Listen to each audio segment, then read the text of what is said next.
दुसऱ्याचा मोबाईल विनापरवानगी पाहणं काही वेळा महागात पडू शकतं. उत्तर प्रदेशात बागपतमध्ये एका पतीला पत्नीचा मोबाईल अशा प्रकारे पाहिल्याचा फटका बसलाय. अनेकदा सांगूनही नवऱ्यानं हातातला मोबाईल खाली ठेवला नाही. त्यामुळे बायकोनं असं काही केलं ज्यामुळे नवऱ्याला दवाखाना गाठावा लागला.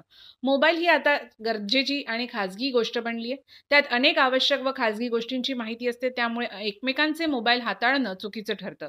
अगदी नवरा बायकोंमध्येही काही वेळा हे लागू होतं. उत्तर प्रदेशात बागपतमध्ये बायकोचा मोबाईल तिच्या परवानगीशिवाय पाहणं नवऱ्याला चांगलंच भोवलं.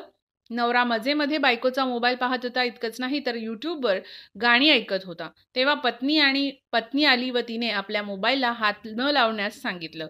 पण नवऱ्यानं ऐकलं नाही. त्यामुळे रागावलेल्या पत्नीनं नवऱ्याच्या डोळ्यात कात्री खुपसली. बायकोच्या अशा वागण्याचा अजिबात अंदाज नसल्याने नवऱ्याला या हल्ल्यामुळे चांगलीच जखम झाली. नातेवाईकांनी त्याला रुग्णालयात दाखल केले.